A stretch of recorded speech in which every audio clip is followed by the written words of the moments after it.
오늘 중간고사 대비 설명을 시작하도록 하겠습니다. 제가 공지해드렸던 것처럼 중간고사 대비 복습하기는 기본적으로 학습활동, 제가 1강에만 학습활동이 있었고요. 나머지는 주로 이제 평가하기, 정리하기, 여기서만 시험 문제를 냈다고 보시면 돼요.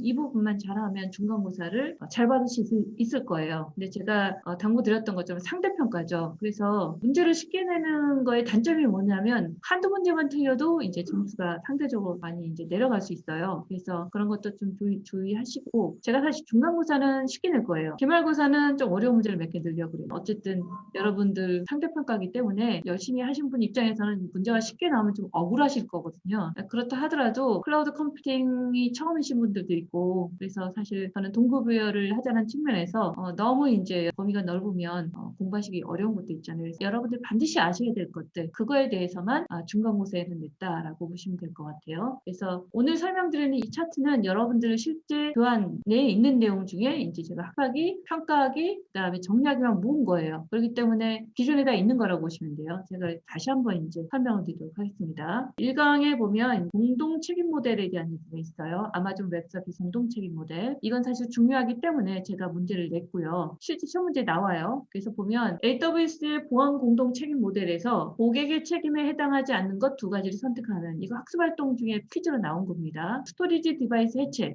해체라는 건 뭐냐면 스토리지 디바이스 자체를 아예 조각조각 내버리는 거예요. 진짜 잘게 쪼개요. 피지컬한 디바이스. 그러면 이 스토리지 디바이스는 어디 있을까요? 이거는 아마존 웹서비스가 관리하는 데이터 센터 내에 있겠죠. 그거는 사실 아마존 웹서비스만 접근할 수 있는 거죠. 그들이 관리하는 영역이 있으니까. 이거 해체는 당연히 아마존 웹서비스의 책임인 거죠. 대부분 물리적인 거에 대해서는 다 아마존 웹서비스의 책임입니다. 가상 서버나 가상 서비스에 대해서 어느 부분까지가 고객 거냐, 어느 부분까지가 이제 AWS 거냐, 이게 나눠진다고 보시면 돼요. 그래서 물리적인 거에 해당하는 거는 다 AWS 책임이다라고 보셔도 돼요. 일단 그래서 여기 보면 고객 책임에 해당하는 것, 물리적인 걸 일단 배제하면 되죠. 그러면 스토리지 디바이스 해체, 이거 물리적인 디바이스를 조각조각 내서 아예 잘게 쪼갠다는 얘기예요. 이거는 AWS의 거, 이건 빠지고요. 물리적 얘기가 또 나오네요. 컴퓨팅 인프라에 대한 물리적인 건 다 누구 책임? AWS 책임. 자, 그러면 이제 두 개 남았죠. 뭐냐면 가상 서버 내 운영 서버에 대한 패치, 그다음에 데이터 암호화, 이렇게 돼 있어요. 근데 두 개 남았는데 두 개 고르라 그랬죠. 그러면 이 두 개가 답이 되거든요. 2번과 4번. 네, 뭐 그렇게 골라도 되지만 왜냐라고 생각하실 수도 있죠. 왜냐하면 제가 이제 문제를 낼 때 이게 인프라 애저 서비스, 가상 서버를 여러분들이 빌리는 경우에 해당하는 겁니다. 그런 경우에 하이퍼바이저까지의 책임은 물리적인 하드웨어 위에 하이퍼바이저를 가지고 가상 서버, 가상 머신을 만든다 그랬죠. 그러면 하이퍼바이저까지는 AWS의 책임이에요. 그리고 하이퍼바이저로 가상 서버를 만들어서 여러분들한테 주는 순간 그 가상 서버 위에 이제 여러분들이 뭔가 특정 OS 이걸 설치해달라고 요청하죠. 그게 대신 설치가 됩니다. 설치된 OS, 하이퍼바이저 위에 있거든요. 게스트 OS라고 해요. 그 게스트 OS에 대한 어떤 소프트웨어 패치, 이건 누구 책임이냐? 고객의 책임이에요. 그리고 그 게스트 OS 위에 여러분들이 웹서버를 설치했다. 그리고 웹서버에서 여러분들이 뭐 고객으로부터 개인정보를 받아서 저장했다. 그거에 대한 암호화 누구의 책임이냐? 다 여러분들의 책임이라고 보시면 돼요. 사용자의 책임이다라는 거죠. 왜냐하면 여러분들은 가상 서버를 할당을 받으면서 가상 서버서부터 내 영역이니까 접근하지 마라고 한 거랑 똑같아요. 그렇기 때문에 그런 거고, 서비스 중에서도 인프라 애저 서비스가 아니라 뭐 SaaS나 이런 거는 좀 다릅니다. 플랫폼 애저 서비스는 또 달라요. 하지만 지금은 시험 문제는 주로 그 가상 서버 빌리는 거에 대해서만 나올 거예요. 왜냐하면 파스나 사스에 대해서는 제가 별도의 여러분들은 설명해 드리는 게 없기 때문에. 그래서 EC2 가상 서버를 빌렸을 때, 그럴 때 여러 가지 상황에 대해서 누구의 책임이냐라는 얘기가 나와요. 그러면 정답은 아마존 웹서비스 책임, 물리적인 거 몽땅 다 아마존 웹서비스 책임, 그 다음에 이제 하이퍼바이저까지는 누구의 책임? 예, 아마존 웹서비스의 책임이다. 그 위에 게스트 OS 그 자체에 대한 패치, 게스트 OS 위에다가 여러분들 웹서버를 깔겠죠. 데이터베이스를 만들겠죠. 그 고객의 데이터를 저장할 거예요. 그럴 때 무슨 암호화 누구 책임? 다 고객의 책임이라고 보시면 됩니다. 자, 여기서 여기 학습활동이 나왔던 거 설명 나와 있죠. 그래서 여기 지금 보시면 AWS 보안 백서 페이지 3을 확인하면 이렇게 아예 지정돼 있어요. AWS는 다음 자산의 보안을 관리한다고 명시합니다. 뭐에 대해서? EC2의 경우, 즉 가상 서버에 대해서. 이거 말고도 다른 서비스들 많아요. 그건 또 그거 다른 대로 다른 게 있겠죠. 어느 정도까지를 AWS가 책임지고 그 위에 거는 누가 어떻게 책임지는지. 근데 대부분 이제 EC2가 S3, 오브젝트 스토리지와 함께 굉장히 오래된 서비스이기 때문에 이 부분을 가장 많이 씁니다. 고객분들이. 그렇기 때문에 이게 대표적으로 나왔다고 보시면 돼요. 시험 문제 대표적으로 여기서 나온다. 시설, 물리적인 거죠. 물리적 물리적 보안, 물리적자 들어가면 무조건 누구 책임? AWS라고 보면 돼요. 자, 네트워크 인프라 물리적인 거죠. 네, 뭐 가상 네트워크 이러지 않으면 다 물리적인 거예요. 자, 근데 가상화 인프라, 이 가상화 인프라라는 건 뭐냐면 하이퍼바이저 그 자체를 얘기하는 거예요. 하이퍼바이저까지는 누구의 책임? AWS의 책임이라고 보시면 돼요. 자, 그럼 하이퍼바이저 위에 하이퍼바이저를 통해서 뭘 만들죠? 게스트 OS가 탑재될 가상 버추얼 머신, 가상 머신을 만들죠. 즉 가상 서버 또는 인스턴스라고 그런 거 만들어요. 자, 그 인스턴스서부터가 누구의 책임? 예, 여러분들의 책임이다라고 보시면 돼요. 그래서 여기 보면 이제 여러분들이 만약에 아마존 머신 이미지를 여러분들이 만들었다. 만든 이미지에 여러분들이 설치를 제대로 할 걸 안 했어요. 거기서부터 뭔가 문제가 생겼다. 그 여러분들의 책임이라고 보시면 되고 게스트 OS, 여기에 OS는 호스트 OS가 아니라 게스트 OS입니다. 여기서 얘기하는 거는. 왜냐하면 여러분들이 아마존 웹 서비스가 관리하는 하이퍼바이저 밑에 있는 호스트 OS는 여러분들이 상관할 게 없어요. 당연히. 여러분들이 여기서 얘기하는 운영체제는 하이퍼바이저 위에서 가상 서버에 여러분들이 할당을 받아서 AMI 가지고 운영체제를 선택해서 쫙 올릴 거죠. 그때 그 운영체제에 대한 보안 책임, 고객의 책임이다. 그다음에 어플리케이션, 전송 중인 데이터, 저장된 데이터 스토어라고 하는 거는 그냥 예를 들어서 EBS 같은 뭐 인스턴스 스토어 같은 블락 스토리지나 아니 EFS와 같은 파일 스토리지 이런 것들 여기에 이제 여러분들이 데이터를 저장한다라고 했을 때 그 저장된 데이터들에 대한 암호화에 대한 책임 여러분들이 그 부분에서 내가 암호화를 하겠다 안 하겠다를 선택을 하는 거거든요. 선택을 안 하면 암호화가 안 됩니다. 암호화를 할 수 있는데도 불구하고 여러분들이 암호화를 선택하지 않은 거예요. 다 여러분들이 선택하실 수 있는 거거든요. 근데 예를 들어서 나는 그런 기능이 있는지 몰랐어요 라고 하면 그건 안 되겠죠. 여러분들 알려드리기 위해서 제가 이렇게 시험 문제 내두고 그러는 거죠. 하지만 어쨌든 일부러 모르도록 했다? 뭐 그러진 않겠지만 어쨌든 그러기 위해서 교육이나 이런 것들을 하거나 아니면 저도 모르게 실수할 수 있는 그런 상황을 방지하기 위해서 디폴트 조건 이런 것들은 상식적으로 판단해서 이렇게 하는 게 좋겠다는 건 AWS가 기본적으로 뭐 암호화하는 거 이런 것들은 세팅해 놓고 있습니다. 하지만 암호화에 대한 거는 그 장점 대비 단점도 있어요. 암호화하는 것만큼 아주 속도에 큰 차이가 없겠지만 특정 부분에 대해서는 약간의 차이가 있을 수 있거든요. 그래서 그런 부분과 그리고 암호화 방식에 대한 것들 그리고 이제 고객들한테 선택할 수 있도록 하고 있습니다. 자격증명이란 건 여러분들이 유저 아이디 패스워드 또는 보안키 이런 거거든요. 당연히 여러분들이 관리에 대한 책임이 있는 거죠. 그다음에 정책 및 구성이나 정책이라는 거는 이제 폴리시라고 보면 돼요. 어떤 AWS 자원에 누가 어떤 액션을 할 수 있다. 이거 다 폴리시거든요. 그 폴리시가 권한으로 붙어 있는 거죠. 특정 사용자한테 그 정책 구성 누가 하는 거냐? 고객이 그거를 선택을 해서 내가 누구한테 권한을 해주겠다라는 거를 만들어서 붙일 수 있어요. 그렇기 때문에 다 이거는 고객들이 책임을 지는 걸로 되어 있다라고 보시면 될 것 같아요. 자, 그리고 평가학이에요. 지금 학습활동은 일장에 유일하게 딱 저것만 학습학이고 그 다음부터는 각 장마다 평가학이하고 정리하게 있어요. 그래서 뭐 평가학의 문제는 간단하게 풀어봐도 되고 주로 이제 시간이 없으시면 정리하기만 한번 쭉 읽어보고 이해하고 넘어가시면 됩니다. 보면 OX 문제도 많이 나와요. 그래서 이게 O냐 X냐 이거죠. 클라우드는 언제 어디서나 인터넷을 이용하여 손쉽게 IT 자원을 활용하고 사용한 만큼 지불하는 서비스로 규모의 경제에 기반한 비용 절감 혜택을 내포하고 있다. 다 맞는 말이죠. 예, O입니다. 해설 여기 보시면 클라우드는 가정에서의 전기 사용하고 비슷하게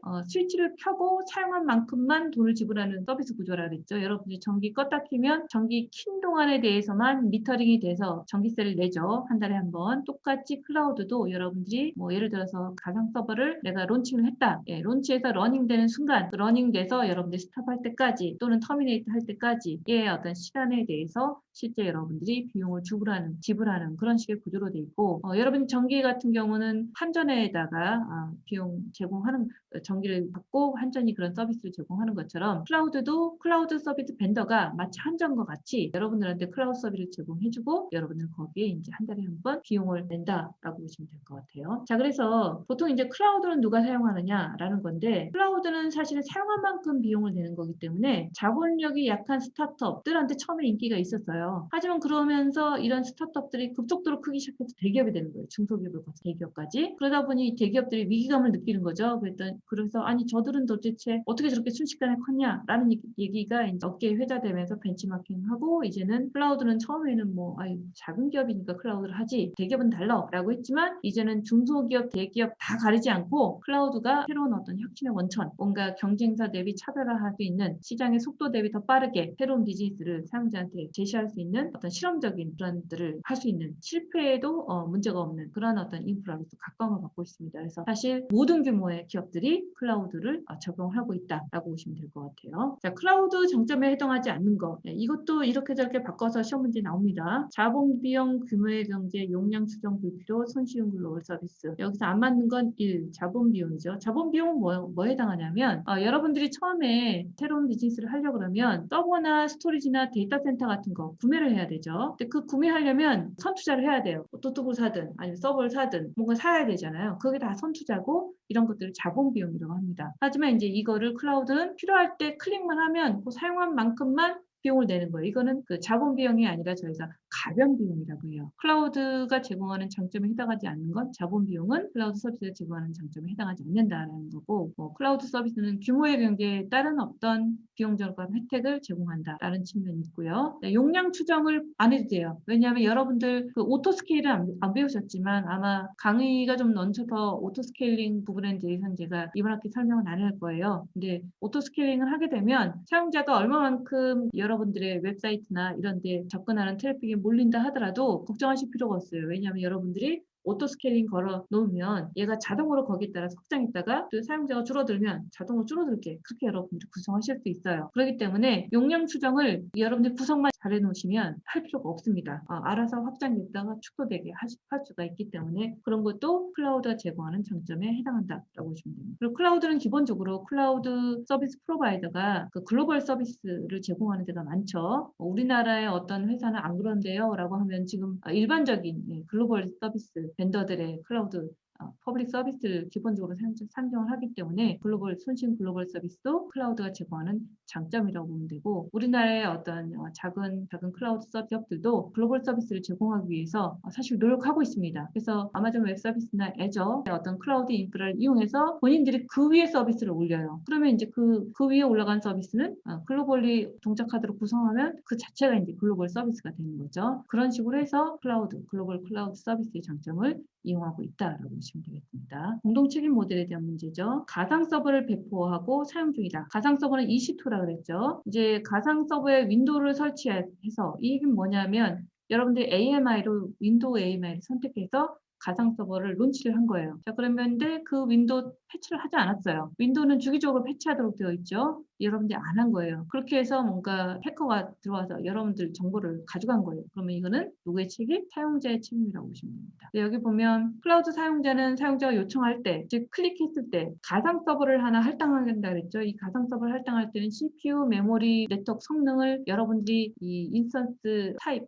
선택을 하면 거기 인스턴스 타입이 가정하는 CPU, 메모리 이런 할당량이 있어요. 그거를 할당을 받으면서 여러분들이 지정하는 AMI의 OS가 딱 론치가 되는 겁니다. 그러면 이제 여러분들은 게스트 OS서부터 전체에 대한 여러분들의 모든 권한을 다 가져가는 거예요. 밑에서는 위를 볼 수가 없어요. 여러분들만 볼 수 있습니다. 그래서 만약에 근데 여러분들 이런 게 있을 수 있어요. 근데 AWS도 보니까 그 웹서버 모니터링 하던데요. 어떻게 된 거죠? 이런 거 생각하실 수 있죠. 그건 뭐냐면 여러분들 웹서버 내에 게스트 OS의 웹서버를 설치하고 웹서버에 뭔가 로그 에이전트, 모니터링하는 클라이언트 모듈 같은 걸 설치할 수가 있어요. 설치해서 이 정보를 밖으로 빼내라고 여러분들이 일부러 그렇게 구성을 해주시는 거예요. 구성한 걸 가지고 여러분들이 모니터링해서 볼 수는 있죠. 그건 여러분들이 이렇게 빼내도록 허용한 거니까. 예를 들어서 여러분들 집이 있으면 집의 상황을 누군가 촬영할 수 없죠. 근데 여러분들이 CCTV를 일부러 설치했어요. 그럼 당연히 그 CCTV 통해서 우리 집안의 상황을 모니터링 하도록 여러분들이 허용한 거잖아요. 그럼 밖에서 볼 수 있는 거죠. 그런 것처럼 여러분들이 이 가상 서버 위에 그냥 그대로 쓰면 아무도 못 보고 여러분들만 보는 건데, 가상 서버 위에 여러분들이 웹서버나 이런 걸 설치한 다음에 웹서버 모니터링 하기 위해서 가상 서버 내의 어떤 상황들 중에 의미 있는 거를 밖으로 뽑아내겠다라고 그런 구성을 해서 밖으로 뽑아내면 그 순간부터는 모든 사람이 볼 수 있죠. 여러분들이 구성을 하면서 그 데이터에 대한 암호화를 하지 않았다라고 하면 그런 것들을 거꾸로 이제 어떤 클라우드 와치 같은 모니터링 하는 쪽으로 보내주게 되면 당연히 AWS 서비스인 클라우드 와치를 통해서 여러분들이 그 상황을 볼 수가 있어요. 그러니까 여러분들이 뭔가 다른 사람이 하는 거하고 지금 여기서 얘기하는 아주 기본적인 어떤 보안의 컨셉하고 혼동을 하시지 않으시면 될 것 같아요. 그러니까 기본적으로는 하이퍼바이저까지는 AWS 책임, 하이퍼바이저 위에 게스트 OS부터는 여러분들의 책임이라고 보시면 돼요. 그 부분을 명확하게 아시는 게 가상 서버를 디플로이해서 쓰실 때는 확실히 아시는 게 필요하고요. 그다음에 리더십 14가지 원칙 중에 기술이 계속 바뀌기 때문에 반드시 갖춰야 될 어떤 리더십 원칙이 뭐냐? 항상 배우고 호기심을 가져라 라는 거라고 보시면 됩니다. 이거는 제가 여러분들이 클라우드를 왜 봐야 되는지 보면 기존에 알던 지식하고 너무 달라가지고 내가 이걸 왜 배워야 되나라는 생각을 가질 수 있어요. 왜 배워야 되는지는 예를 들었죠. 여러분들이 나중에라도 창업을 하거나 아니면 여러분들이 어딘가 입사를 했는데 그 회사에서 뭔가 새로운 서비스를 만들려고 해요. 또는 아주 큰 대기업에 이제 입사를 했는데 그 큰 대기업에서 뭔가 새로운 시도를 하려는데 예산이 부족해요. 그때 가장 접근하기 좋은 게 뭐냐? 클라우드예요. 근데 클라우드를 갖고 그렇게 본인은 하기 싫지만 이제 임원분들은 당연히 비용 효율적이니까 그걸 한번 검토해보라 그러죠. 그러면 기존하고는 오퍼레이션한 방식이나 모두 다른 어떤 클라우드 그것도 하루가 다르게 바뀌어요. 예, 그러면 이제 여러분들은 계속 이건 이거다라고 가르쳐주는 걸 기대하기보다는 여러분들 스스로가 자기 도주도구로 정보를 이제 게더링해서 거기서 이제 판단해서 배울 수 있도록 하는 그리고 그거에서 즐거움을 느낄 수 있도록 하는 이런 부분이 클라우드 시대에 맞는 사고방식이다라고 보시면 될 것 같아요. 시험 문제 안 나온다고 얘기했어요. 제가 이거는 지금 넘어갈게요. 자, 그래 이제 정리하기가 있습니다. 이건 한번 쭉 읽어보면 돼요. 클라우드는 클라우드 서비스 제공자가 지원하는 IT 자원, 서버, 스토리지, 네트워크. 여기서 얘기하는 서버, 스토리지, 네트워크는 다 물리적인 것들이죠. 이거를 필요로 할 때, 필요로 한다는 건 여러분들이 가상으로 필요로 하는 거예요. 가상 네트워크, 가상 스토리지, 가상 서버. 그거를 이제 마우스 클릭을 하면 배포받아서 사용할 수 있고 배포받은 만큼 가금을 하는 모델로 여러분들이 규모에 견져 있다는 비용 혜택을 받을 수 있다라고 보시면 되고 왜 봐야 되느냐? 제가 얘기 드렸죠. 모든 규모의 기업들이 클라우드 도입을 진행 중인 관계로 당연히 여러분들은 어디 취업하고 있고 여러분들이 뭔가 이제 운영하실 계획이 있으시겠죠. 그러고 이제 그런 기업들은 대부분 요즘 보면 빅데이터, AI, 정부 사업도 많이 나오고요 요즘에. 그렇기 때문에 이런 것들을 하기 위해서는 하나 또 클라우드에 대해서 관심을 가질 필요가 있다라고 보시면 되겠습니다. 클라우드의 좀 장점하고 혜택 뭐냐면 뭐 여기 있죠. 비용 절감, 그다음에 용량 추정 불필요, 자동 확장 기능 이용할 수 있다 그랬죠. 확장만 되는 게 아니라 축소도 된다 그랬어요. 비즈니스 속도는 미쳤죠. 남이 저런 서비스를 하는데 나도 하고 싶어요. 근데 승인 라인 이런 거 하려면 왜냐면 뭔가 구매를 해야 되면 당연히 결제 라인이 높아질 수밖에 없어요. 하지만 클라우드 같은 경우는 회식 비용 절감해서 클라우드 적용하실 수도 있습니다. 가변 비용처럼 이제 여러분 처리할 수 있기 때문에 그래서 클라우드는 사실은 IT 부서보다 현업 부서들이 더 좋아합니다. 왜냐하면 IT 부서에 뭔가 하나 해달라고 하면 뭐 구매 요청서를 써야 되고 뭐 구매하려면 이런 단계를 거쳐야 되고 이런 기존 어떤 리거십 프로세스들을 얘기하는 경우가 많거든요. 그러니까 현업 부서들은 우리 부서 비용으로 처리하지 뭐 그래서 본인이 그냥 공부해서 클릭해서 그냥 합니다. 웹 분석하는 것들 요즘에 현업에서 그렇게 많이 하고요. 클라우드도 마찬가지예요. 서블리스 컴퓨팅. 여러분들은 주로 서블리스 컴퓨팅보다 기본적인 어떤 클라우드 인프라에 대해서 이 수업을 통해서 배우지만 현업분들이 사실은 먼저 앞서가는 경우가 많아요. 왜냐하면 큰 투자가 필요 없기 때문에. 그러다 보니까 이런 걸 섀도우 IT라고 얘기를 하거든요. 그래서 사실은 IT 부서에서 현업 부서들이 그래서 먼저 치고 나가는 것들이 문제가 되고 있어요. 그래서 도로 이제 통제권을 갖고 오고자 노력은 하고 있죠. 하지만 이 클라우드가 워낙 비즈니스 속도나 어떤 민첩성 이런 거에 대한 대응 능력이 쉽고 빠르기 때문에 현업분들이 오히려 교육들을 받고 먼저 치고 나가는 것을 통제하기 위해서는 IT 하시는 분들이 이런 부분을 받아들이고 배울 필요가 있다고 보시면 될 것 같아요. 그리고 손쉬운 글로벌 서비스 클라우드 장점하고 혜택이라고 그랬죠. 인공지능 및 빅데이터, AI나 빅데이터, GPU 같은 고급 칩 이런 것들이 필요하거든요. 비싼 장비입니다. 대부분. 그렇기 때문에 이런 경우도 이제 클라우드 같은 것들 이용하면 내가 사용한 만큼만 비용을 낼 수 있기 때문에 인공지능과 빅데이터 관련되는 데이터 처리하고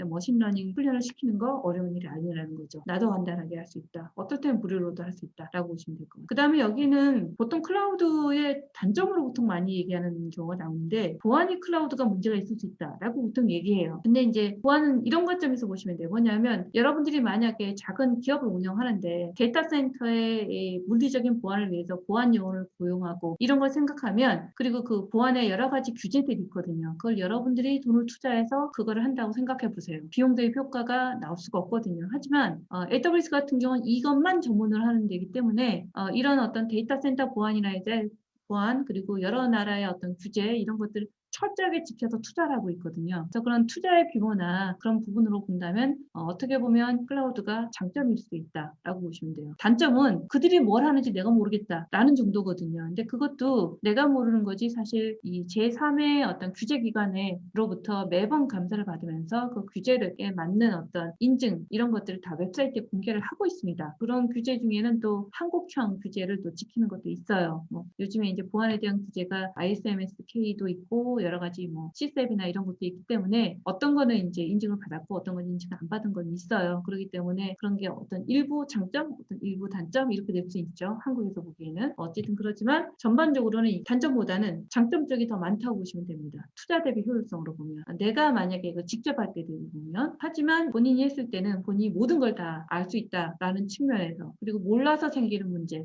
이런 것들은 주변에서 보기에는 이게 클라우드를 했을 때 단점처럼 느껴지긴 합니다. 뭐 이건 제가 사적으로 얘기를 드리고 여기는 시험은 여기 있는 거를 그대로 받아들이시면 됩니다. 클라우드 컴퓨팅 유형 보면 나와 있죠.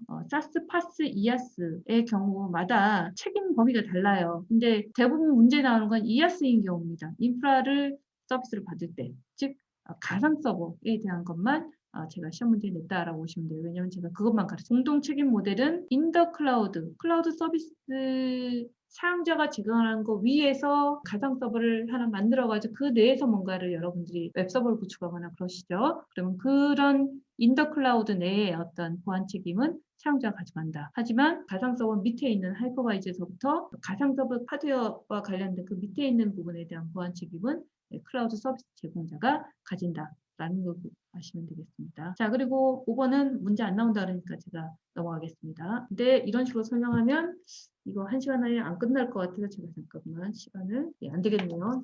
빨리빨리 진행하겠습니다. 자, AWS 리전 내 하나 이상의 격리된 물리적 데이터 센터를 무엇이라고 하나? AWS 리전 내라고 하면 리전보다 작은 거, 가용 영역이에요. 가용 영역보다 작은 거 데이터 센터. 그러니까 뭐 리전 내 하나 이상의 격리된 물리적 데이터를 뭐라 합니까? 그럼 가용 영역이라고 보시면 돼요. 그리고 리전은 2개 이상의 가용 영역을 포함하고 있다 그랬죠. 네, 그리고 이제 리전 선택지 고려해야 될 요소, 지연 시간. 왜냐하면 여러분들이 서울 리전에다 뭔가 구축을 하면 당연히 이 서울에 있는 사용자가 가장 빠르게 접속하겠죠. 그러니까 지연 시간에 대한 고려가 필요하고 비용에 대한 거. 왜냐하면 서울 리전에서의 어떤 서비스 비용하고 일본 리전에서의 서비스 비용은 같은 서비스로 비용이 다릅니다. 그 다음에 이제 내가 원하는 서비스가 일본 리전에 있는데 서울 리전에 없다. 그럼 일본 리전에서 당연히 구축을 해야 되겠죠. 예, 그런 것들. 그다음에 규제 준수. 이건 뭐냐면 우리나라 법규상 반드시 우리나라에 뭔가 있어야 돼요. 예, 그럴 경우에 당연히 리전 선택의 고려사항이 됩니다. 이 네 가지가 다 그 고려사항이라고 보시면 되고, 그 다음에 이제 로컬 컴퓨터 명령줄이나 쉘 스크립트로 AWS 인프라를 관리하는 데 사용하는 것 CLI입니다. 이건 커맨드 라인 인터페이스예요. 명령줄 뭐를 번역한 거냐? 커맨드 라인이라는 거예요. 명령줄, 커맨드 라인이 줄을 번역한 거죠. 그래서 여러분들 그 윈도우나 아니면 리눅스 쉘 같은 거 딱 여시면 거기에 뭐 dir 또는 뭐 아니면 pwd라고 이렇게 명령어 치고 땅 치면 이렇게 쭉 나오죠. 이런 거 다 커맨드 라인이라고 합니다. 예. 그런 어떤 명령줄 인터페이스 이런 것들 이거가 이제 여러분들이 메뉴 방식으로 액세스하는 거가 아니라 지금 이렇게 커맨드 방식으로 액세스하기 위한 거다라고 보시면 되고 프로그래밍적으로 액세스하는 거를 이제 AWS SDK를 이용해서 프로그램적으로 액세스합니다. SDK라고 하는 건 라이브러리 집합이라고 보시면 돼요. 그러니까 결국은 여러분들이 프로그램 내에서 특정 이제 AWS 자원을 배포하거나 그러게 하기 위해서는 그 라이브러리를 인클루드를 해야 되겠죠. 그럴 때 이제 이 AWS SDK를 인클루드 한다라고 보시면 될 것 같아요. 예, 그리고 여기 이런 세 가지 컨솔, SDK, CLI 외에 컴피그라고 나오는데 컴피그는 여러분들 안 배우셨어요. 이렇게 문제 나올 때만 잠깐 등장하는데 컴피그는 컨피그레이션이라는 것처럼 인벤토리를 확인하는 거예요. 인벤토리라고 하는 건 뭐 예를 들어서 자산 목록 같은 거라고 보시면 돼요. 여러분들이 AWS 내에 EC2를 하나 배포했다. 그러다가 그거를 인스턴스 사이즈를 변경했다. 이 자산의 변경 상황이죠. 이런 것들에 대한 것들을 얘가 이제 기록 관리를 하고 있는 게 AWS 컴피그라고 보시면 됩니다. 이건 그냥 참고로만 알아두시면 돼요. 자, 여기 그리고 이런 말 있죠.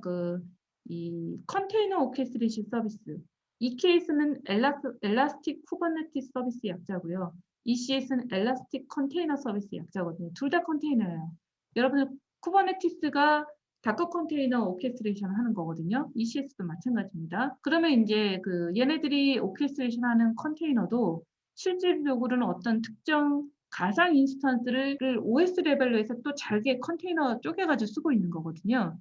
그거를 위해서 보통은 이제 컨테이너 쓰기 위해서는 먼저 인스턴스부터 만들어 놓고 그 인스턴스를 또 쪼개야 돼요, 컨테이너로. 그러니까 고객들 입장에서 인스턴스도 한번 만들고 인스턴스 위에서 또 컨테이너도 만들고 해서 두 번을 만들어줘야 돼서 이제까지 조금 불편했거든요. 그래서 이제 파게이트라는 게 새로 나왔습니다. 그래서 파게이트를 쓰게 되면 여러분들이 인스턴스라는 개념을 모르셔도 그냥 파게이트에서 그냥 컨테이너로 필요한 그 컨테이너 즉시 배포를 해줍니다. 그래서 여기 지금 보면 이시트는 가상화에 기반한 가상 머신을 제공하는 거고요. 파게이트는 OS 커널 공유, 즉 이 파게이트는 호스트 OS가 똑같아요. 리눅스면 리눅스의 호스트 OS 거를 쪼개서 쓰는 거예요, 그냥. 보통은 이제 호스트 OS와 게스트 OS는 다를 수 있거든요. 하지만 파게이트와 같은 경우, 즉 컨테이너 같은 경우는 호스트 OS의 OS를 일정 부분 그대로 컨테이너와 같은 규거 카드 형식으로 쪼개서 이제 주는 거기 때문에 OS 커널을 하고 그대로 게스트 OS는 호스트 OS가 똑같다라고 보시면 돼요. 그렇기 때문에 게스트 OS가 별도로 올라올 때 대비 굉장히 부담이 적다. 그래서 빠르다라고 보셔야 됩니다. OS 커널 공유에 기반한 컨테이너 제공으로 프로비저닝이 빠르다. 즉 컨테이너 프로비저닝을 해서 여러분들이 딱 준비된 상태에 도달해서 여러분들이 뭔가 시작하기에 짧은 시간 안에 된다라고 보시면 돼요. EC2 실습을 해보신 분은 아시겠지만 EC2에서 인스턴트 하나 배포시켜고 걔가 스타트돼서 러닝 상태에 도달할 때까지 뭐 2, 3분 걸려요. 근데 파게이트 같은 거에서 컨테이너 배포하는 건 훨씬 더 빠르다라고 보시면 됩니다. 자, 이거 주관식이 있네요. 자, 보면 가로 열고 AWS 프리티어 활용식. 자, 프리티어라는 건 뭐냐? 세계 중에 첫해 기본 수준의 AWS 서비스를 무료로 제공한다. 이건 뭐냐면 계정을 여러분들이 새로 만드시면 첫 번째 1년 동안 여러분들이 1년 동안 매달 얼마만큼씩 무료로 사용할 수 있는 그 범위인 것도 프리티어고요. 1년이 지나더라도 어떤 특정 서비스는 이만큼은 항상 평생 무료라는 게 있어요. 그 두 가지가 다 AWS의 프리티어다라고 보시면 되겠습니다. 자, 그래서 여기도 쭉 있죠. 한번 읽어볼게요. 그 AWS 글로벌 인프라스트럭처, 전 세계 지리적으로 분산된 리전이 있다 그랬죠. 그래서 리전은 사용자 가까운 곳에 있는 걸 주로 선택을 하고 그렇게 선택하는 이유는 예를 들어서 법적인 규제 같은 게 있어요. 지역성, 데이터가 지역에 반드시 사용자가 있는 그쪽에 있어야 된다라는 그날의 어떤 규제가 있을 수 있다 그랬죠. 그것 때문이기도 하고 보통 이제 그래서 이제 리전을 쓴다라고 보시면 됩니다. 그 다음에 하나의 리전 내에는 2개 이상의 가용 영역이 있다 그랬죠. 그래서 가용 영역을 두는 이유는 이게 논리적인 어떤 단위라고 했죠. 그래서 가용 영역과 가용 영역 사이는 사실은 어떤 지진이나 홍수로부터 서로 독립적인 그런 어떤 정도에 떨어진 곳에 가용령을 둬요. 하지만 이 2개의 가용령은 초고속 네트워크로 연결되어 있기 때문에 한쪽 가용령의 데이터에 여러분이 저장을 해요. 다른 쪽 가용 영역에 커밋이 떨어지면 여러분들한테 리스판스가 올 정도로 그렇게 구성되어 있는데도 여러분들이 전혀 못 느낄 정도로 초고속 네트워크로 이 2개 가용 영역이 떨어져 있으면서도 또는 문제가 없도록 하는 그런 걸로 구성된 게 하나의 리전이라고 보시면 돼요. 그래서 안정성 그리고 보안성을 또 유지하고 있다고 보시면 됩니다. 그리고 이제 그 캐시 서비스가 제공되는 게 있다 그랬죠. 엣지단에 캐시 서비스에 해당하는 POP라는 게 있어가지고 실제 여러분들이 동영상이나 아니면 이미지 데이터 같은 거 이런 것들을 사용자한테 제공하려면 아무래도 여러분들이 있는 위치까지 네트워크를 타고 와야 되잖아요. 아무리 같은 리전 내에 있다 하더라도. 그런데 그 같은 리전 내에서도 사용자 쪽 위치에 가까운 어떤 캐시 서버가 또 있을 수 있습니다. 그쪽에 이제 미리 동영상 미디어나 이런 것들을 배포를 해놓게 되면 사용자들이 좀 더 빠르게 뒷단에 리전 내에 있는 가상 서버까지 이제 여러분들이 접근하지 않아도 앞단에 있는 엣지, POP 내에 있는 캐시에서 데이터를 가져가므로 해서 좀 더 빠르게 액세스할 수 있고 그런 식의 어떤 서비스를 제공하는 게 아마존 CDN, 클라우드 프론트라고 보시면 되겠습니다. 자, 그래서 뭐 AWS 서비스 다양한 게 있다라는 얘기고요. 내게 맞는 컴퓨팅 선택. 가상 머신은 하드웨어 스택에서 가상을 한 거다. 무슨 얘기냐면 물리적인 호스트 내에 하이퍼바이저를 통해서 가상을 한 게 뭐냐? 가상 머신이다 라고 보면 되고 컨테이너는 물리적인 서버에 호스트 OS가 있겠죠. 그 호스트 OS를 그대로 이제 컨테이너 규격으로 쪼개서 가상화해서 제공하는 게 컨테이너다. 그러니까 OS 위에 OS가 안 올라가고 OS를 잘 쪼개가지고 규격화된 호스트 OS를 잘 쪼개서 규격화된 방식으로 제공하는 게 컨테이너이기 때문에 좀 더 부담 없이 빠르게 사용자가 원하는 서비스를 바로바로 쓸 수 있다라고 보시면 될 것 같아요. 그리고 이런 식의 뭐 컨테이너 개념 또는 가상 머신 개념 전혀 고르지 않고 내가 그냥 필요한 코딩만 해서 바로 쓸 수 있는 게 있어요. 그게 서블리스 개념이거든요. 그래서 이런 것들도 존재하고 서블리스로 제공하는 대표적인 펑션 기반의 서비스가 람다라는 게 있을 수 있습니다.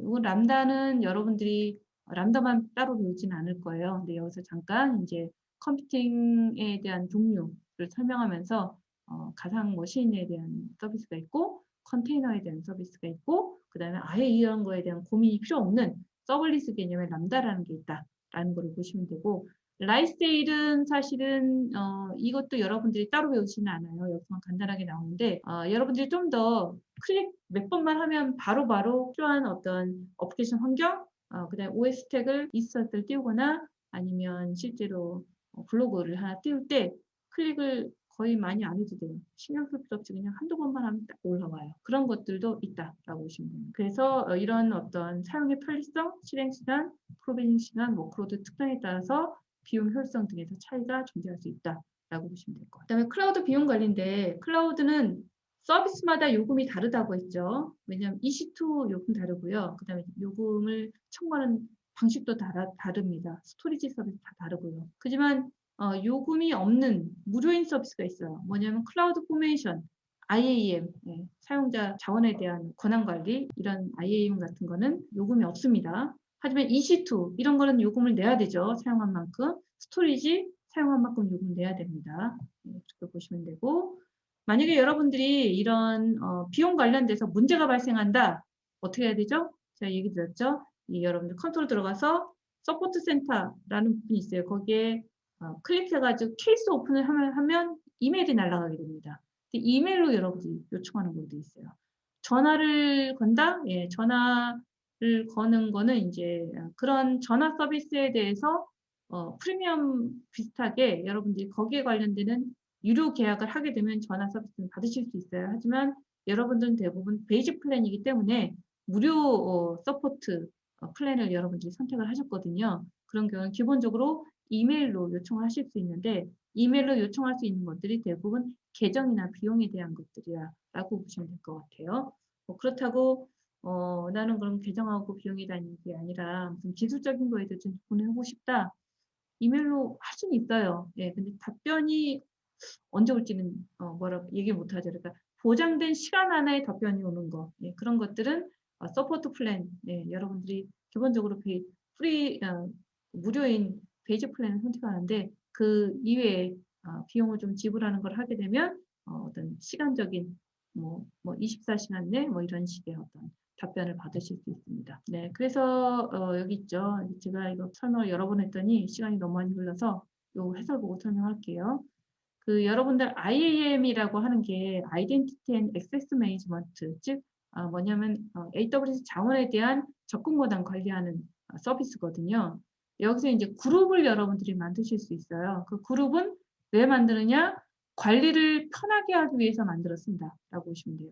왜냐하면 보통은 사용자를 만들고, 즉 유저를 만들고 유저한테 권한을 지정해서 쓰거든요. 근데 여러분들 회사에 10만 명이에요. 10만 명한테 일일이 한 명 한 명 얘는 어떤 권한 가지고 얘는 어떤 권한 가지고 이거 지정하기 힘들죠. 그렇기 때문에 그룹을 만들고 이 그룹의 권한을 할당해요. 그리고 사용자는 이 그룹에 넣었다가 뺐다가 하는 겁니다. 그렇게 하면 훨씬 관리가 간단하겠죠. 그래서 뭐 사용자를 그룹을 나눌 때 매니저 그룹 또는 이제 직원 그룹 이런 식으로 나누는 거예요. 그러면 이 사람은 어느 날 직원이었다 매니저가 될 수 있죠. 그러면 직원 그룹에서 이 사람들을 빼서 매니저 그룹을 올리면 권한이 바뀌는 거죠. 이런 식으로 쉽게 관리할 수 있다. 즉 그룹은 관리를 편하게 하기 위해서 한다라고 보시면. 그리고 제가 루트 계정은 평상시에 사용하지 않는 것이 좋다 그랬죠. 왜 그러냐? 루트 계정은 여러분들의 이메일과 그 이메일에 대한 패스워드로 구성이 되어 있어요. 근데 이걸로 계속 여러분들이 하다 보면 어쩌다가 이게 노출이 될 수가 있어요. 그러면 이 계정을 탈취해서 그 사람이 뭔가 비트코인 채굴 하거나 이런 데 쓸 수가 있거든요. 그러면 이 루트 계정에 여러분들이 등록한 신용카드 쪽으로 다 청구가 날라옵니다. 한 달 후에. 그래서 그러면 어떻게 하면 안전하게 할 수 있냐? 루트 계정은 되도록 쓰지 말고, 즉 여러분들의 이메일과 이제 거기에 따른 패스워드는 노출되지 않도록, 쓰지 않으면 노출되지 않을 거잖아요. 근데 그러면 계정은 만들려고 만든 건데 안 쓰려면 왜 만드나요? 생각하실 수 있잖아요. 근데 그럴 때 쓸 때는 어떤 방법을 쓰면 되냐면 여러분들이 유저를 하나 만드는 거예요. 사용자를. 이 루트 계정 내 유저를 만드는 거죠. 그래서 그 유저한테 관리자 권한을 줘요. 유저의 패스워드로 들어가는 거죠. 그러면 똑같이 유저 관리자 권한을 가진 유저도 보안 아무나 이런 거 탈취될 수 있죠.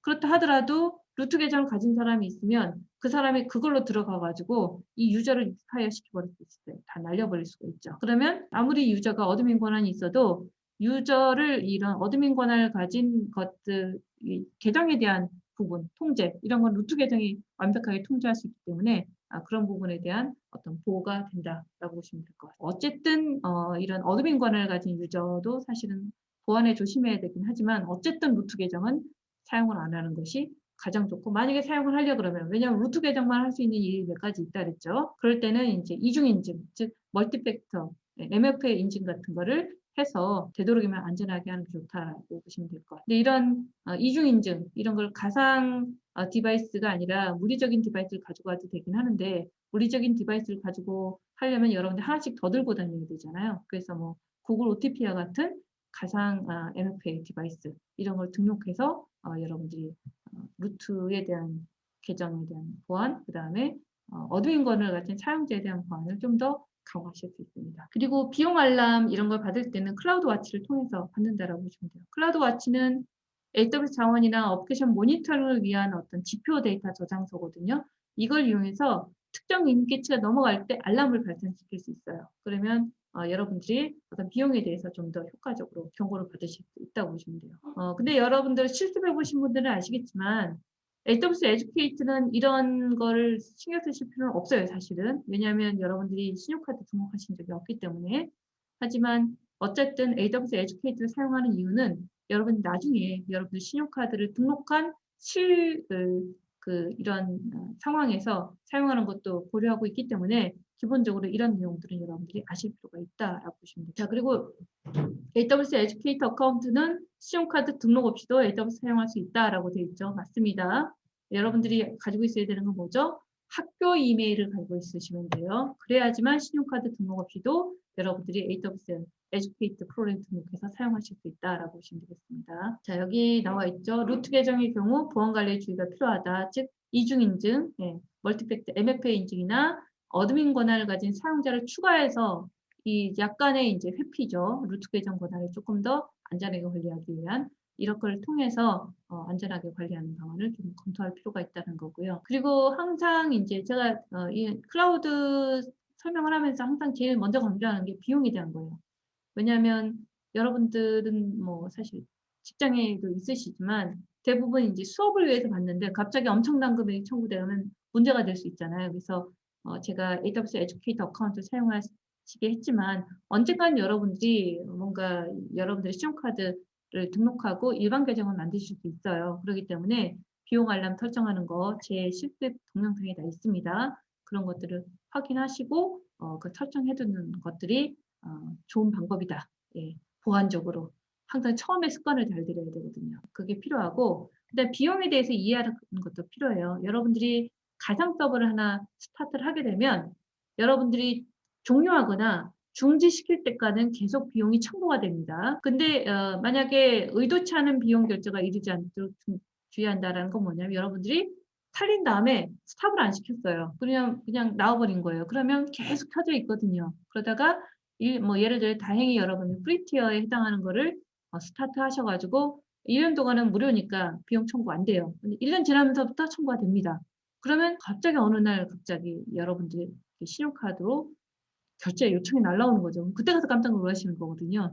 그러지 않도록 처음에 습관을 들 때, 안 쓸 때 끄는 습관을 들이시는 게 좋고, 만약에 뭐 여러분들이 수업을 위해서 하는 거면 당연히 끄셔야 되고, 회사 일의 경우는 끌 수 없다. 이런 거 있을 수 있죠. 끄지 않는다는 얘기는 결국 비용을 내겠다는 거예요. 왜냐하면 회사에서 프로덕션 용도로 사용하는 거니까. 예, 그런 것들 보시고 항상 켜서 사용하는 거고 1년, 2년, 3년 계속 어느 정도는 쓴다라고 하면 비용 절감 대책을 마련하셔야 됩니다. 그래서 기본적으로는 사용한 만큼만 돈 내는 거는 온디맨드 모델이지만 1년 이상 여러분들이 사용하신다라고 할 경우는 약정을 거실 수 있어요. 1년 또는 3년. 그러면 많이 할인을 받으실 수 있으니 그런 것도 고려하실 필요가 있다. 네, 에듀케이트에 대해서 설명드렸죠. 신용카드 등록 없이도 여러분들이 사용할 수 있는 게 있다라는 거고요. 제가 이제까지 당부드린 뭐 결제가 어쩌니 이런 것들 다 필요 없는 거죠. 에듀케이트 가입을 하면. 그래도 에듀케이트 가입해서 여러분 신경 쓰셔야 될 건 뭐냐면 안 쓸 때 끄는 습관. 그거를 이제 들일 필요가 있다. 이런 크레딧 받을 수 있다는 거. 이거는 시험 문제 안 나와요. 네, 크레딧 $50, $100 이거 외우실 필요 없어요. 이거는. 네. 자, 그래서 예, 그래서 에듀케이트든 아니면 에듀케이트 스타터 어카운트든 지정된 한도를 넘는 순간 어카운트 비활성화됩니다. 그러니까 그거는 그래서 어쨌든 에듀케이트에 가입하더라도 여러분들이 안 쓸 때 끄는 습관은 필요하다라고 보시면 돼요. 자, 회사의 민감한 데이터를 실행하는 인스턴스는 물리적으로 완전히 격리되어 있어야 된다. 이걸 무엇이라고 하느냐? 이거는 전용 호스트 테넌시라고 보시면 돼요. 전용 인스턴스 테넌시는 그 회사에서 만든 계정에서 이 계정 내 다른 인스턴스를 해당 물리 서버에 론치할 수 있습니다. 하지만 어떤 다른 인스턴스도 론치하고 싶지 않아요. 해당 물리적인 서버에. 그럴 때는 전용 호스트 테넌시를 가져가면 됩니다. 하지만 우리 회사의 용도로 만든 계정이 있고 이 계정에서 만든 인스턴스가 A라는 웹서버가 있고 B라는 DB 서버가 있어요. 두 개를 전용 호스트 내에 같이 전용 인스턴스로 두고 싶다라고 하면 이제 여기는 이제 전용 인스턴스 테넌시가 된다라고 보시면 돼요. 예. 그러니까 완전 격리하면 전용 호스트 테넌시라고 보시면 됩니다. 자, 그리고 이거는 약간 트리키한 문제일 수 있는데 EC2 인스턴스 접속을 통제하기 위해서 사용할 수 없는 것은 뭐냐면 여러분들 이건 좀 시도를 해야지 이해가 가요. 뭐냐면 인스턴스를 하나 만들었어요. 만들기 위해서 만들 수 있는 권한이 있느냐 없느냐는 IAM의 통제를 받아요. 왜냐하면 AWS 자원을 접근할 수 있느냐 없느냐하고 관계되어 있기 때문에. 하지만 인스턴스를 만들었어요. 가상 서버가 하나 론치됐죠. 그래서 뭐 리눅스 인스턴스가 만들어졌다. 윈도우 인스턴스가 만들어졌다. 자, 윈도우 인스턴스와 리눅스 인스턴스 로gin하기 위해서 즉 접속을 통제하기 위해서 즉 로gin하는 걸 통제할 때 사용할 수 없는 것은 무엇이냐라는 얘기거든요. 예를 들어서 리눅스 인스턴스에 로gin할 때는 SSH 키를 이용하고요. 윈도우 인스턴스에 로gin할 때는 윈도우 패스워드를 이용합니다. 그리고 그때 각 인스턴스가 론치될 때 보안 그룹이 허용을 해야지 들어갈 수 있거든요. 그 부분이 인스턴스 접속과 관계되는 거고요. IAM은 예를 들어서 그 인스턴스가에 여러분들이 웹서버를 설치한 다음에 이 웹서버가 예를 들어서 또 다른 데이터베이스 서버에 접속하고자 한다. 그러면 데이터베이스 서버가 설치된 또 다른 인스턴스에 넘어가야 되거든요. 그럴 때 이제 그런 부분들은 IAM의 통제를 받는다라고 보시면 됩니다. 그래서 여기에 정답, 예, 인스턴스 접속을 통제하기 위해 사용할 수 없는 것은 IAM이다 보시면 돼요. 보안그룹, SSH키, 윈도우 패스워드는 인스턴스 로긴 할 때 사용되는 거라고 보시면 돼요. 자, 클라우드 가상화 기술의 시작, EC2에 대한 얘기가 나오죠. 그래서 그 EC2 인스턴스는 물리적인 서버의 CPU, 메모리, 스토리, 네트워크 성능을 가상화해서 제공하는 거라고 했죠. 그래서 여러분들이 인스턴스 유형별로, 즉 인스턴스 타입별로 이미 그 CPU, 메모리, 스토리지, 네트워크 성능을 조합을 해놨어요. 네, 그 세트를 여러분들이 타입을 선택해서 고르는 거라고 보시면 됩니다. 자, 그래서 여러분들이 인스턴스 처음에 골랐는데 운영하다 보니까 좀 더 큰 게 필요해요. 그러면 여러분들이 쉽게 변경할 수 있습니다. 요구사항이 변하면. 그리고 이런 인스턴스는 여러분들이 처음에 한번 스타트를 할 때 반드시 최소 1개 이상의 보안 그룹을 같이 지정해 주셔야 돼요. 그럼 그게 같이 가장 어떤 파이어로서 이제 론치돼서 인스턴스에 대한 인바운드와 아웃바운드 트래픽을 통제하게 된다라고 보시면 되겠습니다. 자, 그리고 요금에 대한 얘기 있죠. 12개월 미만에 언제든지 시작할 수 있는 인스턴스를 원할 때 그럴 땐 그냥 기존의 디폴트인 온디맨드 모드를 선택하시면 돼요. 하지만 인스턴스를 계속 1년 이상 계속 켜놓을 거예요. 끌 생각이 없어요. 왜냐하면 항상 사용자가 들어오는 어떤 웹서버에 관련되는 것을 여러분들이 인스턴스로 만들어서 프로덕션으로 실행하고 있을 수 있거든요. 그런 경우는 1년 또는 3년 약정으로 예약 인스턴스를 구매하면 할인 요금을 받으실 수 있습니다. 그래서 그런 것도 고려하실 필요가 있고 아니면 여러분들이 좀 예비 용량이 있어요. 그게 스팟 인스턴스거든요. 지금 사실 이렇게 예약 인스턴스로 고객들이 사용하지 않고 있는 경우에 AWS는 언제라도 사용자들 클라우드 서비스를 제공하기 위해서 많은 데이터 센터를 운영하고 있겠죠. 그럼 그중에 그 당시에 비어있는 예비 용량이 있을 수 있어요. 그거를 여러분들이 스팟 인스턴스 그런 것들을 스팟 인스턴스라고 하거든요. 이거를 여러분들이 사용하겠다라고 하면 좀 굉장히 최대 90%까지 할인된 비용으로 해당 인스턴스 수가 있습니다. 하지만 이 경우는 사용자가 내가 사용하겠다. 제대로 된 요금을 갖고 요금을 내고 그렇게 하는 순간 2분의 경고를 주고 인스턴스를 뺏길 수 있어요. 그렇기 때문에 갑자기 중단되어도 피해가 크지 않은 워크로드를 가동 시에는 즉 2분 안에 여러분들이 이걸 하이버네이션 모드로 바꾼다든지 하면 데이터가 이제 살아있는 상태도 인스턴스만 뺏길 수 있거든요. 그러다가 나중에 이제 다시 어베일러블 하면 그 인스턴스 붙여서 다시 또 수행하시면 돼요. 그러면 비용 절감하실 수 있죠. 그래서 중단돼도 피해가 크지 않은 워크로드 그럴 때는 스팟 인스턴스로 구매해서 사용하시면 됩니다. 그리고 이제 어플리케이션에서 어떤 어플리케이션이 항상 어느 정도는 항상 그 트래픽이 있어요. 어느 정도 이상은 갑자기 이제 그 어떤 특정 테스트 용도로 써요. 그럴 때는 이런 여러 가지 이 모델의 그 요금 모델을 섞어서 쓰실 수 있습니다. 그렇게 하면 가장 비용이 최저화된다라고 보시면 돼요. 자, 그리고 비용에 대한 얘기를 좀 더 많이 할 텐데 인스턴스에서 비용이 나가는 경우는 러닝 상태로 올라가면 비용이 나갑니다. 네, 그래서 여기 보이죠? 보통 그래서 처음에 실수를 많이 하시는 게 특히 윈도우 인스턴스의 경우 비용 절감한다고 윈도우 인스턴스를 15분 정도 띄워요. 스타트에서 러닝 상태에 있다가 안 뜨니까 중지에 스탑했어요. 다시 스타트해서 5분 썼어요. 스탑했어요. 그럼 여러분들 입장에서는 20분 사용했으니까 20분 비용 낸다고 생각하죠. 하지만 윈도우는 시간 단위 청구입니다. 그렇기 때문에 스타트해서 스탑하고 다시 스타트하면 다시 1시간의 요금 사이클이 시작이 된다라고 보시면 돼요. 여러분들이 윈도우 15분 스타트했다가 스탑했다가 다시 5분 또 스타트했다가 스탑하면 2시간 비용 냅니다. 이 개념은 이해하셔야 돼요. 예. 근데 만약에 그 윈도우 인스턴스 켰어요. 15분 러닝 했다가 리부팅을 해요. 리부팅은 새로운 과금 사이클을 발생시키지 않습니다. 그래서 15분 러닝 했다가 다시 리부팅해서 5분 사용했다? 그럼 그냥 여러분들 20분 사용한 거죠? 그럼 청구는 어떻게 되냐? 1시간 하는 겁니다. 2시간이 아니라. 왜냐면 같은 한 번 어쨌든 스타트를 시키면 무조건 윈도우는 1시간이에요. 리부팅하면 그 1시간 이내에서 계속 재사용하는 거지만 탑했다 다시 스타트하면 다시 1시간이 또 시작이 된다. 라고 보시면 돼요. 자, 그럼 윈도우의 경우요. 대부분의 리눅스의 경우는 초단위 과금입니다. 그래서 여러분들 그때는 15분 사용하다가 중단했다가 다시 5분 사용했다 그러면 그리고 중단했다 그러면 20분에 대한 과금이 청구된다. 그리고 이제 리눅스 같은 경우는 이렇게 초단 과금하는 경우에 한 번 하고 30초 후에 스탑했다라고 하더라도 예, 1분 최소 1분 청구된다 보시면 되겠습니다. 자, 이 문제는 평가하기 invalid AMI, not found 오류가 났다. 뭔가요? 했는데요.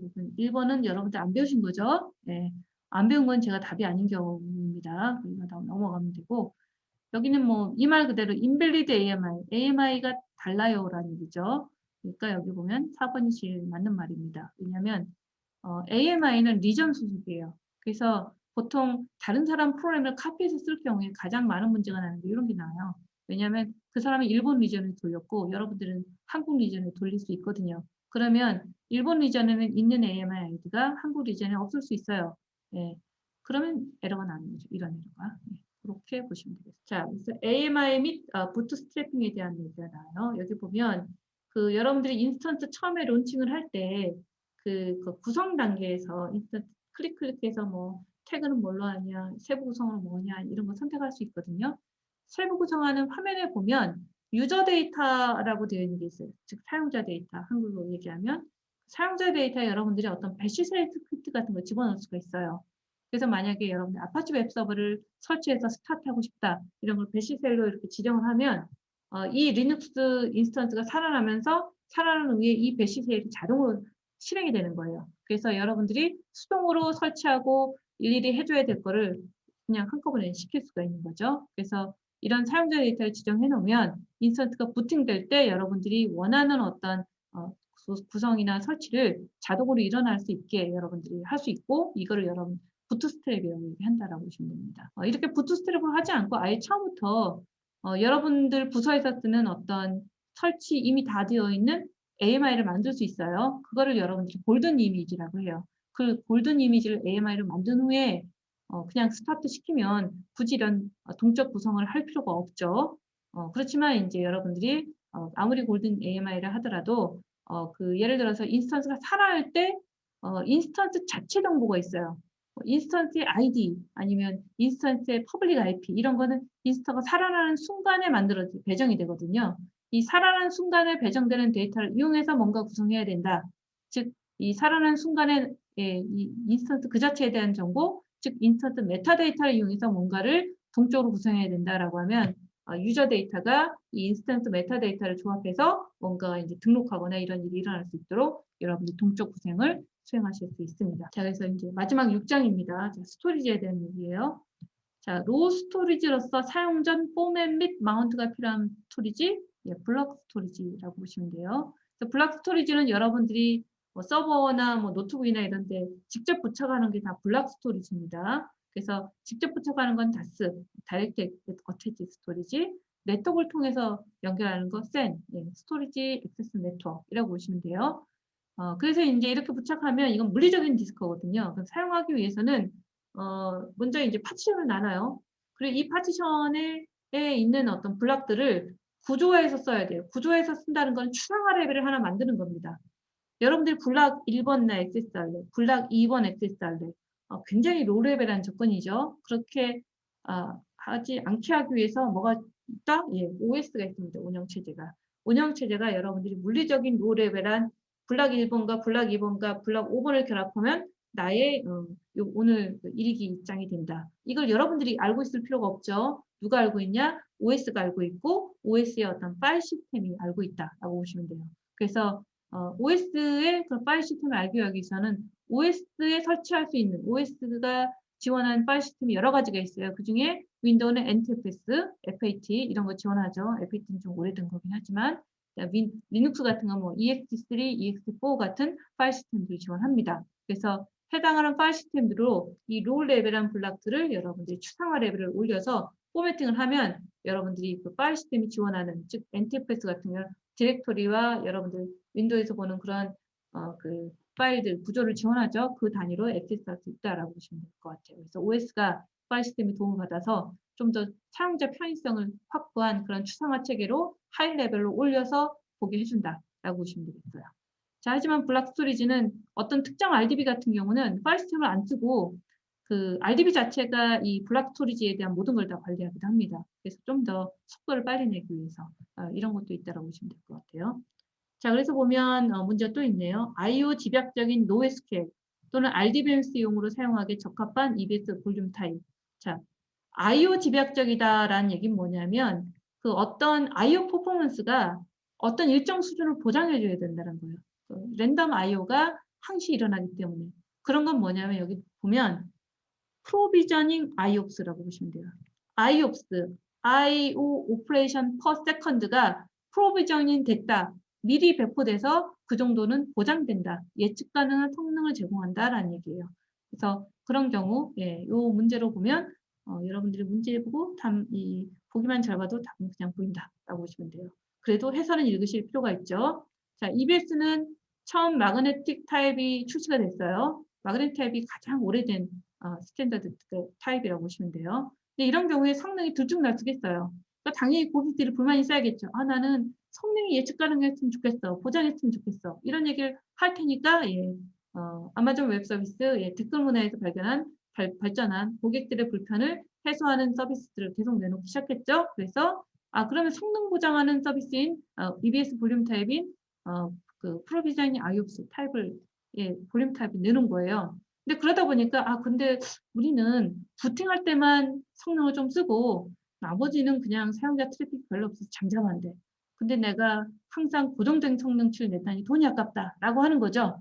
그래서 그러면 부팅할 때만 쭉 갑자기 힘을 내서 성능을 쫙 끌어올려가지고 부팅은 좀 빠르게 되고 그 다음에 이제 평상시에는 그냥 내가 작업하는 텍스트 에디팅 작업하니까 그때는 성능이 조금 그 정도는 보장될 필요가 없다. 그러면 그게 일반적인 볼륨 타입은 다 그런 식이거든요. 그래서 그런 경우를 대비해서 그런 고객 요구사항에 맞게 성능이 버스트 될 수 있는, 폭발할 수 있는 그런 이제 범용 SSD인 GP2 General Purpose가 이제 출시됐다라고 보시면 돼요. 그리고 이렇게 이제 성능이 보장되거나 아니면 성능을 특정 시간에 이렇게 버스팅할 수 있는 거 외에 기존 이제 HDD 방식, 어떻게 보면 기계식 방식이라고 보시면 돼요. 이게 디스크 헤더가 이제 암이 들어갔다 나왔다 하는 그 부분이거든요. 그 HDD 방식도 뭔가 필요하지 않겠느냐. 그래서 그거를 조금 더 혁신해 가지고 한번 인제 굉장히 많은 양을 읽어내거나 그럴 필요가 있는 빅데이터 워크로드에 적합하도록 그러면서 저비용인 처리량 최적화 ST1 타입이 인제 만들어졌고, 그다음에는 뭐 그 아카이브용이나 어떠면 콜드 스토리지 용도로 해서 액세스 빈도도 낮고 비용도 아주 저가였으면 좋겠다라는 걸로 해서 SC1 타입도 출시됐다라고 보시면 되겠습니다. 자, 그리고 인제 파일 그 공유 파일 스토리지에 대해서 잠깐 얘기 드렸죠.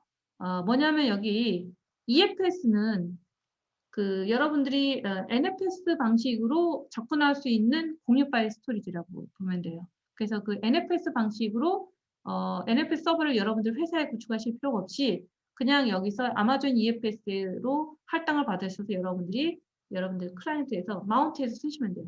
네, NFS4 방식으로 마운트해서 쓰시면 됩니다. 근데 인제 윈도우 같은 경우는 여러분들이 윈도우 클라이언트예요. 거기서 윈도우에서는 이 파일 공유 방식이 다르거든요. 윈도우는 SMB 방식으로 사용합니다. SMB CIFS 방식으로 그 파일 스토리지 공유하기 때문에 그럴 때는 그 파일 서버가 여러분들이 FS4 윈도우스 파일 서버를 이제 클라우드에서 선택을 해서 그거를 공유 스토리지 파일 서버로 만들어 놓고 여러분들이 SMB 프로토콜 방식으로 그거를 접근해서 사용하시면 됩니다. 그런 경우는 SMB 방식은 사실은 윈도우 클라이언트에서 접근하실 수 있고요. 맥OS도 접근하실 수 있어요. 반드시 윈도우만 되는 건 아니고. 하지만 서버는 윈도우 FS4 윈도우 서버죠. 예, 요걸 이용해서 클라이언트에서 SMB 프로토콜 방식으로 접근하는 거고, EFS는 클라이언트에서 NFS 방식으로 접근하고 그 클라이언트는 리눅스에만 된다라고 보시면 되겠습니다. 자, 그래서 클라우드 스토리지에 대한 얘기가 쭉 나오죠. 블록 스토리지는 서버에 전축하는 서버용 하드디스크, 그래서 직접 부착하는 다스, 네트워크를 통해서 연결하는 샌이 있다라고 되어 있고, 예, 이제 일반적으로 이런 블록 스토리지는 굉장히 로레벨한 상황이기 때문에 추상화 레벨을 올립니다. 즉 파일 시스템으로 포맷을 해요. 누가? OS가. 예, OS에서 제공되는 파일 시스템이 여러 가지가 있어요. 그 중에 내가 원하는 걸 포매팅 한다라고 보시면 되겠습니다. 그래서 이렇게 포매팅하기 전에 로우 상태, 예, EC2에서는 네트워크로 어태치되는 EBS라는 게 대표적인 블록 스토리지로 해서 지속 가능한 데이터를 저장하고 있다라고 보시면 되고, 그 다음에 이제 이런 블록 스토리지 레벨이 아니라 뭔가 이제 파일 시스템 포맷이 이미 되어 있는 것도 필요하죠. 예, 그런 어떤 파일 시스템, 공유 파일 스토리지라는 것도 제공을 합니다. 그게 뭐냐면 이제 아마존 EFS, 예, 리눅스에서 NFS 버전 4로 접근하는 거, 아마존 FS4 윈도우스 파일 서버, 즉 윈도우, 리눅스, 맥OS에서 SMB 프로토콜로 윈도우의 어떤 파일 스토리지를 액세스할 수 있도록 하는 부분이 이제 존재한다고 보시면 됩니다. 그다음에 이제 오브젝트 스토리지가 있어요. 오브젝트 스토리지는 어떻게 보면 파일 스토리지는 그 OS 시간에 운영체제 시간에 여러분들이 배우겠지만 계층형으로 되어 있어요. 그래서 실제 여러분들이 접근하고자 하는 데이터는 맨 마지막에 있지만 그 디렉토리 구조를 쭉 따라가야지 내가 여러분들이 원하는 데이터 파일을 가지고 올 수가 있거든요. 근데 파일이 많아지면 이 디렉토리를 타고 내려가는 것도 일인 거예요. 근데 오브젝트 스토리지는 굉장히 플랫한 구조예요. 그런 식의 하이라키가 전혀 없습니다. 그래서 여러분들이 아이디만 알면 바로 접근할 수가 있어요. 예, 그런 게 이제 오브젝트 스토리지고, 그렇다는 얘기는 뭐냐면 얘는 그 아이디에 이 해당하는 어떤 그 파일들이 객체 방식으로 저장이 되어 있거든요. 그래서 이 객체 중간에 뭔가를 수정하고는 힘들고 아예 객체를 리플레이스하는 이런 식의 구조로 오브젝트 스토리는 접근하기 때문에 보통 이제 빅데이터 시대에 뭐 MP4나 이미지 이런 것들을 자주 사용하는 요즘의 어떤 세대에 가장 이제 적절한 스토리지가 오브젝트 스토리지입니다. 여러분들이 뭐 대부분 파일 쓰고 그다음에 리드 하고요. 그다음에 바꿀 때는 그냥 통째로 날려버리고 하는 것들을 더 많이 하지. 그중에 일부 이렇게 하는 것들은 그건 랜덤 아이로 이렇게 계속 바꾸는 거 이런 경우는 그렇게 많지 않거든요. 그렇기 때문에 오브젝트 스토리지가 좀 더 어떻게 보면 단순하게 접근할 수 있다라고 지금 보시면 되고, 그리고 이제 이런 오브젝트 스토리지는 OS 수준에 접근하는 게 아니라, 파일 스토리지는 OS에서 파일 시스템을 통해 접근하는 거랬죠. 블록 스토리지는 로 레벨 접근이에요. 오브젝트 스토리지는 어플리케이션 레벨 접근이라고 보시면 됩니다. 그래서 AWS에서는 S3가 오브젝트 스토리에 해당하고, EC2하고 전혀 관계없이 단독으로 인터넷상에서 접근이 가능하다라고 보시면 되겠습니다. 자, 그리고 EC2의 블록 스토리지에 대한 얘기죠. 자, 인스턴스 스토어가 있고 EBS라는 게 있어요. 인스턴스 스토어는 뭐냐? 그 EC2가 AWS 내 어떤 아마존 데이터 센터 내에 있다 그랬죠. 그 데이터 센터 내에 분명히 물리적인 서버들이 있을 거예요. 이 물리적인 서버에는 CPU, 메모리, 그다음에 스토리지가 거기 붙어 있을 거예요. 그러면 아무리 아마존이 초고속 네트워크로 연결했다 하더라도 네트워크로 부착된 스토리지인 EBS인 경우는 어쨌든 네트워크를 갔다 와야 되잖아요. 근데 물리적인 서버에 붙어 있으면 일단 선 길이가 짧겠죠. 예. 그렇기 때문에 좀 더 빨라요. 그런 게 이제 인스턴스 스토어라고 보시면 돼요. 그래서 인스턴스 스토어는 근데 해당 물리적인 서버를 떠나면 당연히 그걸 사용 못 하겠죠. 근데 여러분들이 사용하는 그 인스턴스는 가상 서버죠. 물리적인 서버에서 여러분들이 론칭해서 어떤 특정 물리 서버 내에 인스턴스가 스타트돼서 나왔다 하더라도 스탑했다가 다시 스타트하는 순간 다른 물리 서버에서 다시 살아날 수 있어요. 그러면 해당 물리 서버 내에 있는 인스턴스 스토어, 빠르긴 하지만 그리고 공짜라 그랬죠? 그거 다시 사용 못 하거든요. 그렇기 때문에 이건 휘발성입니다. 그렇기 때문에 무료로 제공되는 거고, 그렇기 때문에 이런 어떤 휘발성 인스턴스 스토어는 캐시나 버퍼 스토리지 용도로 적절히 사용하면 굉장히 최상의 성능을 낼 수 있다라고 보시면 돼요. 그래서 고객들 중에서는 이런 인스턴스 스토어만 풀리 활용하고자 하는 분들도 있다라고 보시면 될 것 같아요. 자, 그리고 EBS에 대한 얘기 아까 쭉 설명했는데 처음에 이제 하지만 이렇게 휘발성인 건 나 필요 없다. 나는 내 인스턴스가 죽어도 데이터는 항상 그 지속됐으면 좋겠다. 뭐 인스턴스에 같이 다시 살렸다 붙일 수도 있으니까. 그래서 비휘발성 EBS, 데이터가 날아가지 않는 지속되는 블록 스토리지인 EBS가 처음에 마그네틱 타입으로 출시가 됐다 그랬죠. 그러다 일관된 성능이 필요해서 프로비저닝 IOS가 나왔고요. 그랬더니 돈이 너무 많이 나가는 것 같아요. 그래서 그럼 필요할 때만 성능이 버스트되고 안 쓸 때는 성능이 저축이 되는 거예요. 그랬다가 또 한꺼번에 이제 터트리는 거죠. 한꺼번에 쓰는 거죠. 저축 모드. 이게 이 범용 SS라고 보시면 될 것 같아요.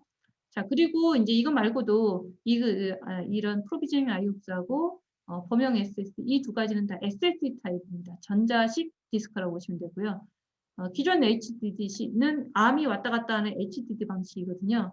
요거는 이제 이거 나름대로 이것도 뭔가 혁신적으로 사용할 수 있겠다라고 해서 요즘 같은 빅데이터 시대에 한 번 읽을 때 벌크로 왜냐하면 ARM이 돌면서 쫙 긁어갖고 올 수 있거든요. 그러면 굉장히 한꺼번에 많은 양을 읽어낼 수 있기 때문에 처리량 최적화 이런 거에 적당하겠다 해서 ST1 그 다음에 뭐 자주 사용하지 않는 걸 이제 아카이빙하는 용도 로그 데이터 같은 거 쌓아두는 용도로 하는 게 이제 액세스 빈도가 낮은 저비용 HDD 요구를 위해서 SC1이라는 것도 출시됐다라고 보시면 돼요. 그리고 이렇게 이 디스크 볼륨을 사용하다가 좀 더 많이 필요할 경우 있을 수 있겠죠. 이거를 위해서 엘라스틱 볼륨이라고 해서 여러분들이 온라인 중에서도 EBS 볼륨을 확장하거나 아니면 프로비저닝 IOP들을 좀 늘린다거나 아니면 이제 타입을 변경한다거나 뭐 예를 들어서 GP2에서 IO1으로 바꾼다든지 이런 것도 온라인 중에 가능한 엘라스틱 볼륨이 그 다음에 이제 기능이 나와서 지금은 이제 이런 것들이 다 지원이 된다라고 보시면 될 것 같아요. 뭐 그리고 이건 조금 어려운 얘기긴 한데 여러분들이 볼륨 크기를 온라인 중에 크게 올렸어요. 그렇지만 제가 볼륨이라는 건 로우 레벨이고 그 위에 추상화 레벨이 파일 시스템이 겹쳐 올라가야 된다 그랬죠. 파일 시스템을 그럼 확장을 시켜줘야 돼요. 그래야지만 늘어나는 볼륨을 사용할 수 있다라고 보시면 됩니다. 그리고 이렇게 어쨌든 온라인 중에도 된다라고 하지만 만약의 사태를 위해서 데이터 보호는 필수거든요. 그래서 되도록이면 스냅샷을 뜬 다음에 이런 작업을 하는 게 안전하다라고 보시면 될 것 같아요.